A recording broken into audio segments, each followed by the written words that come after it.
تخيل انك يكون عندك ذاكرة حديدية وما بتنساش اي حاجة نهائي، تفتكر هتكون سعيد؟ ما اظنش. ده لان اي حاجة هتحب تنساها مش هتعرف، وكل الاحزان هتفضل فاكرها. وده حكمة ربنا سبحانه وتعالى في انه ادالنا ميزة النسيان. والنسيان مش بيكون للذكريات الوحشة بس، ممكن يكون كمان نسيان للاشخاص او الاماكن، لكن عمرك ما هتنسى طريقة الكلام أو المشي. فعاوزك تحمد ربنا على نعمة الذاكرة، ولازم تعرف إن أهلنا بيخافوا علينا جدا وبيكونوا عاوزيننا نطلع أحسن منهم، فلازم نسمع كلامهم. وخلي بالك إن كلامك عن صفة في شخص ممكن يكون حقيقة، لكن ممكن كلامك يكون جارح ليه من غير ما تقصد. فياريت تفكر 5 ثواني الأول قبل ما تتكلم، واعرف إن كلنا عندنا عيوب. فاوعى تتنمر أو تتريق على حد ربنا خلقه بعيب، لأن أنت كمان مليان عيوب، بس الشاطر هو اللي يستغل عيوبه دي ويخليها مميزات. ولو اتريقت على حد او اتنمرت عليه اعتذر له وقول له انك اسف.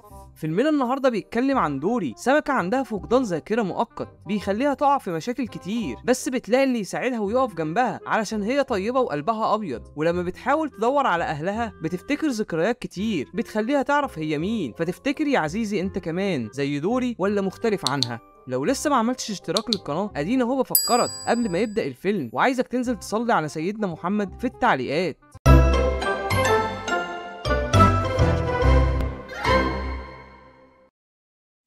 اعمل يا جدع لايك، قولي الله ينور، ما اشتمني وفي ما كده بتقدرني، انما بتعمل تقرا وما تعملش حاجه، تبحلق وتبرق بس بحلق وبرق انت داخل على كشك تبقى بحلق وبرق. بيبدأ فيلمنا النهارده بدوري وهي واهلها بيحفظوها تقول ايه لاي حد لو تاهت، انها اسمها دوري وعندها فقدان ذاكره مؤقت، وبيقرروا يلعبوا معاها استغمايه وهي بتعد لحد 10، بتنسى انها بتلعب استغمايه اصلا. وابوها وامها بيستغربوا انها بتنسى لدرجه انها بتتحرج وبتسالهم هو انا نسيت تاني؟ بيقولوا لها مش مشكله. فبتسالهم اعمل ايه لو نسيتكم؟ بيقولوا لها لا مش هتنسينا. ودوري بتقول لهم هو انتوا ممكن تنسوني؟ بيقولوا لها لا مش هننساكي ولا انت هتنسينا ابدا. وبعد فتره بنشوف دوري وهي واقفه في البحر تايهه وعماله بتنده على اي حد علشان يساعدها، بس محدش للاسف بيعرف يساعدها لانها ما بتكونش فاكره اي حاجه او معلومات عنها، لدرجه ان بتفضل طول عمرها تسال في السمك اللي موجود في المحيطات عن اي حاجه هم يعرفوها عن اهلها، لحد لما بتكبر في السن. وبنشوفها وهي بتقابل مرهف سمكه البهلوان ابو نيمو لما كان بيدور على اليخت اللي خطف ابنه. وطبعا احنا عارفين حكايه نيمو، لو لسه ما شفتهاش هتلاقيها في علامه الاي اللي فوق. المهم بعد سنه بنشوف دوري وهي نايمه هي ونيمو ومرهف، ولما بيصحوا بيروحوا عند مستر راي واللي بيبقى بيعلم الاطفال. ودوري بتطلب منه ان هي تشتغل المساعده بتاعته، وبتبقى بتشرح للسمك الصغير عن مغامراتها. ولما سمكه صغيره بتسالها عن اهلها دوري ما بتعرفش ترد. مستر راي بيقول لهم خلوا بالكم من الطيار، بس لما دوري بتسمع كلمه الطيار بتفتكر حاجه وبتحس ان هي سمعت الكلمه دي قبل كده. ولما فوق سمك الراي بيعدي واحده منهم بتخبط دوري بالغلط وبتخليها تقع وتروح في وسط الطيار، وده بيخليها تفتكر ابوها وامها. ولما بتفوق بتبقى عماله تردد في عنوان البيت بتاعها بس بتنساه بسرعه. ولما بتقابل مرهف بتقول له ان هي كانت في حاجه فاكراها، لحد لما نيمو بيفكرها بالعنوان اللي هي كانت بتقوله. واول لما بيقول لها العنوان بتفتكر عيلتها وبتجري علشان تروح تدور عليهم، بس مرهف بيجري وراها هو ونيمو وبتقول لهم انها عندها عيله والمفروض تاهت منهم وعاوزه ترجع لهم، بس مرهف بيمنعها لانه خايف عليها. بيقول لها احنا دلوقتي اسره، بس هي بتترجاه ان اهلها وحشينها. وبيوافق مرهف ان هم يروحوا في رحله يدوروا على اهلها، وبيروحوا للسلحفه كراش اللي بياخدهم على ظهره وهم عايمين في الطيار لحد لما بيوصلوا قريب من بيت دوري وبيخرجوا من الطيار. ودوري بتنزل تدور فبيكون صوتها عالي وعماله تنده على باباها ومامتها، ولكن الكابوريا اللي بيبقوا موجودين في المكان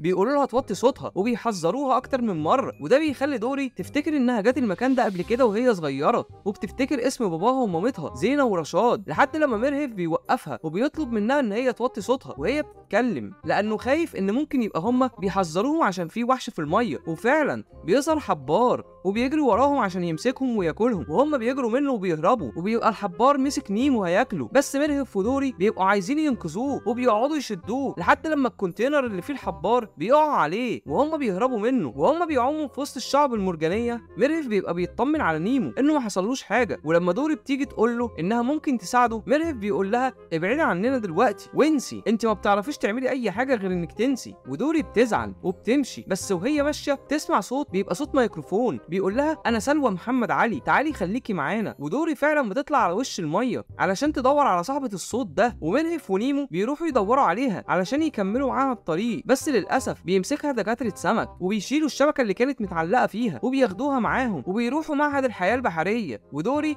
بتبقى عماله تنده على نيمو ومرهف لحد ما الدكاتره بينزلوها في حوض وبيعلقوا لها في زعنفها بطاقه علشان هيودوها جنينه الاسماك. وبيقابلها جوه اخطبوط اسمه هاني بيقعد يغير في لونه وشكله علشان يعرف يتخفى، وبيسالها انت ايه اللي جابك هنا؟ فهي بتحكي له انها بتدور على اهلها لحد لما بيشوف البطاقه اللي هي في الزعنفه بتاعتها، فبيقول لها انهم كده هينقلوكي لجنينه الاسماك. هي بتقول له لا ما ينفعش، انا اهلي موجودين في جوهره خليج مورو ولازم اروح لهم. هاني بيقول لها انت فعلا في جوهره خليج مورو وانا ممكن اساعدك لو اديتيني البطاقه دي علشان اسافر لجنينه الاسماك وانت تفضلي قاعده هنا تدوري على اهلك. ودوري فعلا بتوافق ان هو يساعدها قصاد ان هي تديله البطاقه اللي هي في الزعنفه بتاعتها، فبيخرجها من الميه وبيحطها في شفشق القهوه. ونيمو بيقعد يقول لباباه ان هو قد ايه كان قليل الذوق لما قعد يكلم دوري ويقول لها ان انت ما بتعرفيش تعملي حاجه غير انك تنسي، لحد لما بيطلعوا على وش الميه وبيلاقوا كلاب البحر وبيسالوهم على دوري وانهم ازاي يدخلوا لها جوه المبنى، فبيقولوا له ان دي مستشفى الاسماك وان السمك اللي بيدخل جوه بعد ما بيتعالج بيرجع للمحيط او بيروح جنينه الاسماك.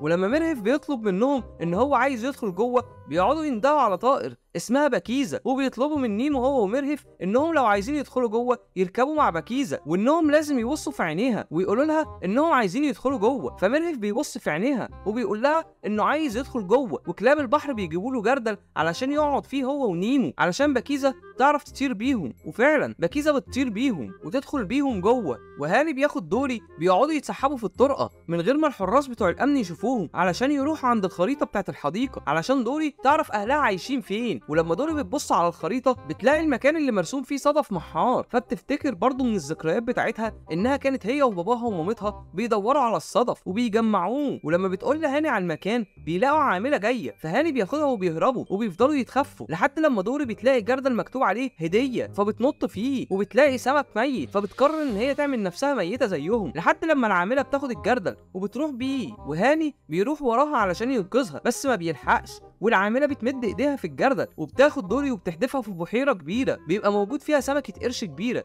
اسمها هديه، واللي بيكون مشكلتها ان نظرها ضعيف.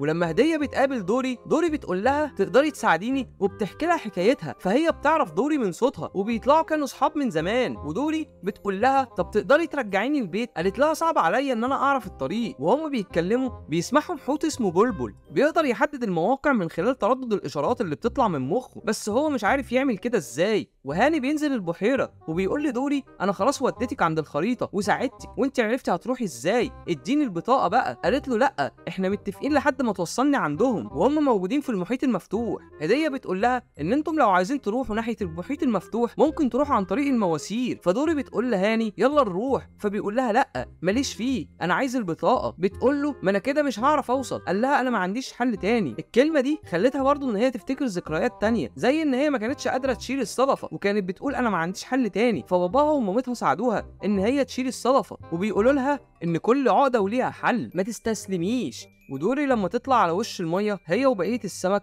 بتقول لهم انا عرفت ازاي هنوصل للمحيط الواسع عن طريق ان هي تستخبى في عربيه الاطفال هي وهاني. وهاني ودوري بيستخبوا في عربيه الاطفال وبيستنوا اشاره من هديه علشان يتحركوا ويروحوا ناحيه المحيط الواسع. وهاني بيقول لها بص على اليوفط علشان نعرف نمشي ازاي، بس وهم ماشيين بيخبطوا بنت بالغلط بتكون شايله علبه فشار فبتقع منها. في الوقت ده بيكون طاير نيمو مع بكيزه، فبكيزه بتشوف الفشار اللي وقع على الارض وبتقرر ان هي تنزل تاكل منه، فبتحط الجردل على غصن شجره وبتنزل تاكل. ولما هاني ودوري بيوصلوا عند فتحتين الطريق وما بيبقوش عارفين يدخلوا يمين ولا شمال، دوري بتشوف يافطه مكتوب عليها اقوى نظارات في العالم فبتقول له خش شمال، وما بتبقاش خدت بالها ان في يافطه مكتوب عليها البحر الواسع على اليمين. بكيزه بتبقى لسه عماله تاكل في الفشار ونيمو ومرهف بيبقوا عمالين بيندهوا عليها، فمرهف بيقعد يهز في الجردل علشان ينزل على الارض علشان بكيزه تسمعه، لكن غصن الشجره بيخلي الجردل يتنطر ونيمو ومرهف بيطيروا وبيقعوا في حوض سمك فاضي، وبيشوفوا بكيزة بعد كده وهي بتشيل الجردل وبتروح لمبنى المستشفى. هاني ودوري وهما ماشيين في الطريق بيسمعها بتقول اقوى نظارات العالم، فبيقول لها ايه اللي انت بتقوليه ده؟ فبتقول له ما هو ده الطريق اللي احنا ماشيين فيه.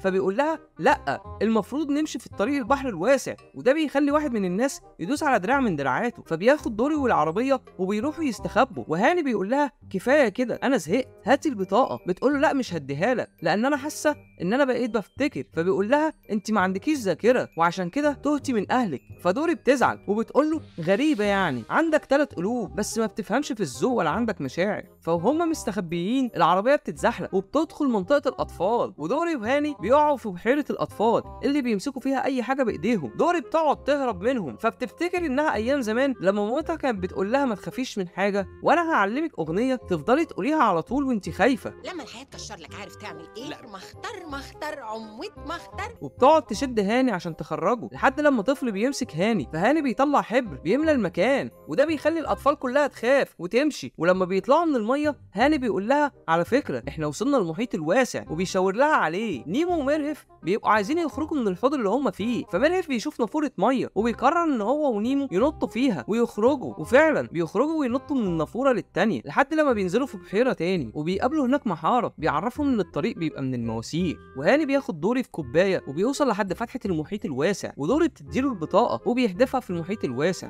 ولما دوري بتنزل بتقعد تسال السمك لحد لما بتشوف الصدف وهو مرصوص، وبتفتكر باباها ومامتها وهم بيقولوا لها لو تهتي في مره امشي ورا الصدف. ولما بتفضل ماشيه وراه بتوصل البيت بس ما بتلاقيش حد منهم موجود، وبتفتكر ان مامتها كانت في مره زعلانه وان هي عشان تصالحها راحت تجيب لها صدفه لونها بامبي علشان عارفه ان هي بتحب اللون ده، بس للاسف تيار الميه بيشدها وبتدخل جوه المواسير وبتتوه. وبيبقى واقف 2 من الكابوريا الصغيرين بيقولوا لها ان كل السمك اللي شبهها خدوه في مستشفى الاسماك علشان يسفروه لحديقه الاسماك. فبتسالهم ازاي تروح لمستشفى الاسماك تاني، فبيقولوا لها هتدخل جوه المواسير وتمشي شمال في شمال في يمين هتوصل لحد هناك. ودوري فعلا بتدخل المواسير وبتمشي فيها، بس وهي ماشيه في نص الطريق بتنسى تمشي ازاي. فبتفتكر ان هديه بتسمع من المواسير دي، فبتنده على هديه وبتطلب منها ان هي تساعدها. فهديه بتكلم بلبل انه يشغل الرادار بتاعه ويعرف هي موجوده فين في المواسير وازاي تروح لمستشفى السمك. وفعلا بيوصف لها الطريق، بس وهو بيوصف لها الطريق بيلاقي اشاره تانية لسمكه تانية حجمها اكبر منها ماشيه في المواسير وهتقابلها، وبيخلوها تمشي بعيد عن السمكه دي. بس دوري بتتلخبط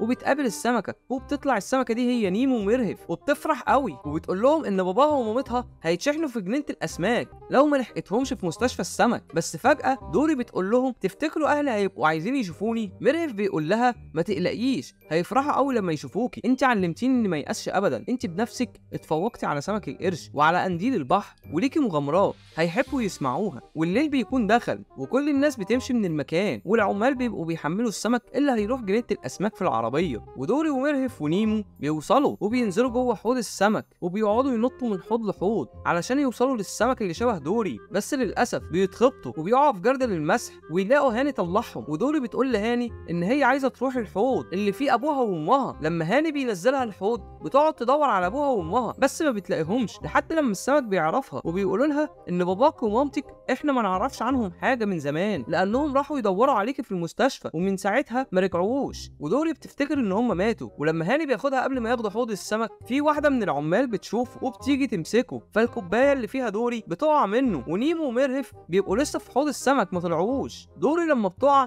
بتفضل تدخل من ماسوره لماسوره لحد لما في الاخر بتقع في البحر اللي بره المستشفى، وبتطلب من السمك ان هو يساعدها بس ما بتبقاش فاكره اي حاجه، فمحدش بيعرف يساعدها وبتقعد تفكر تعمل ايه. فوهي بتبص بالصدفه بتلاقي في صدف مرصوص.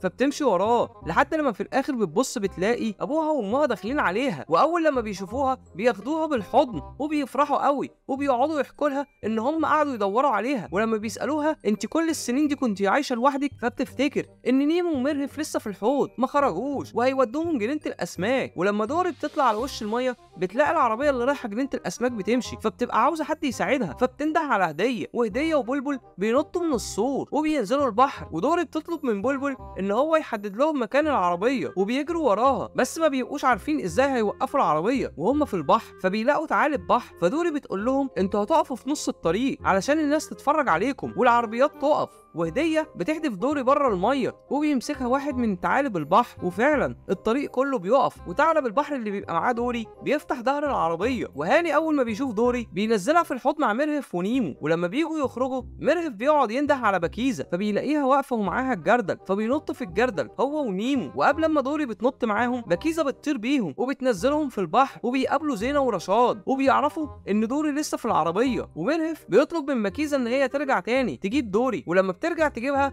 دوري ما بتقول لهاني انه لازم يرجع معاهم للمحيط وما يروحش جنينه الاسماك. وهما بيتكلموا بيجي واحد من العمال ويقفل عليهم باب العربيه، والعربيه بتمشي، وهديه وبلبل بيعوموا ورا العربيه بس ما بيعرفوش يلحقوهم. وهاني بيقول لدوري خلاص كده مفيش اي حل، فبتشاور له على فتحه موجوده في سقف العربيه، فبيخرج هاني ودوري من العربيه، وهاني بينط على الازاز علشان يخلي السواق ما يشوفش اي حاجه، فالسواق بيوقف العربيه وبينزلوا، وهاني ودوري بيدخلوا جوه العربيه وبيسوقوا. هم بيحاولوا ان هم يرجعوا تاني عند البحر بس بيعملوا حوادث كتير، لحد لما دوري بتشوف البحر وبتخلي هاني يمشي في الاتجاه بتاعه، والشرطه بتكون وقفت وقفلت الطريق عند الكوبري، ودوري ما بتبقاش عارفه ازاي هيعدوا من الشرطه، فبتخلي هاني ينط بالعربيه من الجبل وينزل في البحر، وطبعا كل السمك بيطير وبينزل في البحر معاهم، وبيرجعوا كلهم للجزيره اللي نيمو ومرهف عايشين فيها وبيعيشوا هناك. وهاني بيشتغل مدرس للاطفال بدل مستر راي، ودوري بتقول لهم ان هي عايزه تروح تقف لوحدها، وبيروح مرهف يقف معاها بيقول لها مبروك انت نجحتي، فبتفتكر اول مره اهلها قالوا لها كده، وبتقول له فعلا انا نجحت وعرفت ارجع للبيت بتاعي. وبكده يكون فيلمنا النهارده خلص. لو حابب تشجعني ان اعرف اكمل اعمل لايك ومشاركه للفيديو، ولو حابب تعمل اشتراك هفرح جدا بيه،